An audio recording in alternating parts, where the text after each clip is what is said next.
مؤذن کی یہ آواز نماز کی پکار تو ہوتی ہے، لیکن سینٹرل جیل کراچی میں یہی آواز کبھی کبھی کسی مکین کے بچھڑنے کی صدا بھی بن جاتی ہے۔ یہاں سورج کی کرنوں سے پہلے موت ہر سزا یافتہ قیدی کے کانوں میں سرگوشیاں کرتی ہے۔ یہ روز جیتے ہیں اور روز مرتے ہیں۔ سزائے موت کے منتظر محمد عرفان کہتے ہیں، مجھے 26 سال ہو گئے ہیں، بڑا عجیب سا فیل ہوتا ہے۔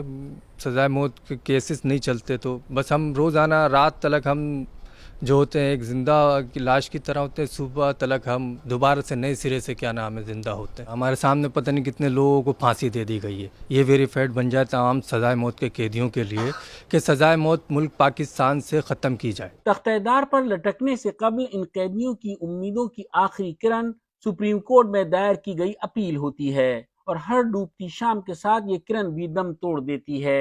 محمد ایوب کو 2010 میں موت کی سزا سنائی گئی۔ اس فیصلے کے خلاف ان کی اپیل قریب ایک دہائی تک ہائی کورٹ میں زیر التوا رہنے کے بعد مسترد ہوئی، اور اب 4 سال سے سپریم کورٹ میں ہیں۔ پچھلے 5 سال سے یہاں پر کوئی فیصلہ نہیں آیا سپریم کورٹ کا۔ یہ سارے لوگ یہاں پر بیٹھے ہیں۔ ہائی کورٹ نے تقریباً اپنی اپیلیں فارغ کر دی ہیں۔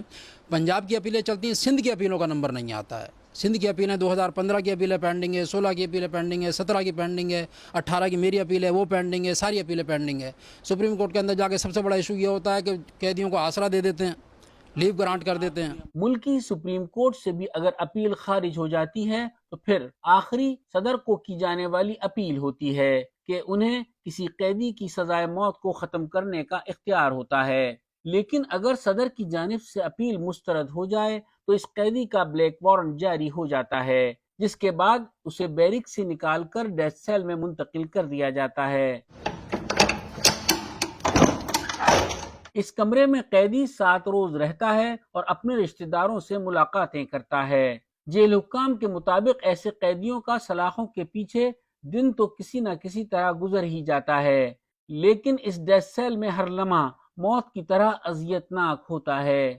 جیلر احسان مہر کا کہنا ہے کہ تختہ دار پر جانے سے پہلے اپنے لخت جگر ماں یا اہلیہ سے قیدی کی آخری ملاقات جیل حکام کے لیے بھی ایک تکلیف دہ مرحلہ ہوتا ہے۔ تو وہ 20 سال 17 سال 15 سال 18 سال وہ ان پہ اتنا بھاری نہیں گزرتا۔ وہ جو 6-7 دن جب ادھر گزرتے ہیں، جب ان کی فیملی جب ملنے آتی ہے نا، سمجھے کہ کل اس کو پھانسی چڑھنا ہے، آخری ملاقات ہے آج، کسی کا بچہ ہوتا ہے، کسی کی بیٹی ہوتی ہے، کسی کا بھائی ہوتا ہے، کسی کا باپ ہوتا ہے، وہ بڑا درد مند آخری مرحلہ، بڑا مشکل مرحلہ ہوتا ہے۔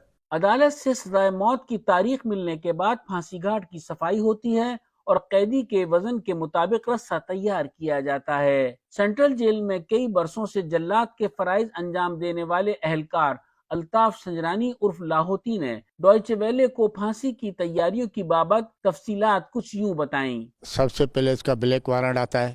بلیک وارنٹ کے بعد عام دوسرے قیدیوں سے الگ کر کے اس کو الگ رکھتے ہیں، کھولی میں الگ رکھتے ہیں۔ الگ رکھنے کے بعد پھر وہ اس کی ملاقات وغیرہ یہ وہ چلتی رہتی ہے۔ جو آخری دن، جب آخری دن ہوتا ہے، اس کا ٹائم بتایا صبح کے ٹائم میں، ہم فجر کے ٹائم پہ اس کو اٹھاتے ہیں جا کے اذان سے پہلے۔ سینٹرل جیل کراچی کے جیلر احسان مہر کا کہنا ہے کہ ان کے 21 سالہ سروس کے دوران موت کی سزا پانے والے کسی قیدی کو اٹھا کر پھانسی گھاٹ تک نہیں لے جایا گیا، سب خود چل کر ہی جاتے ہیں۔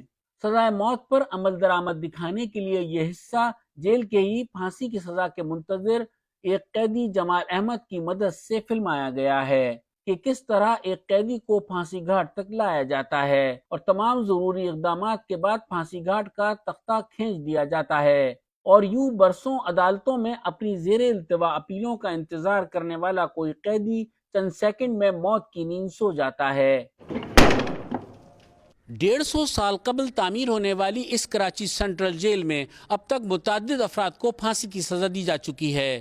2017 کے بعد سے یہاں کسی پھانسی کی سزا پر عمل درآمد نہیں ہوا۔ اب بھی 117 کے قریب قیدی ایسے ہیں جو سزائے موت کے منتظر ہیں۔ رفعت سعید، DW اردو، کراچی۔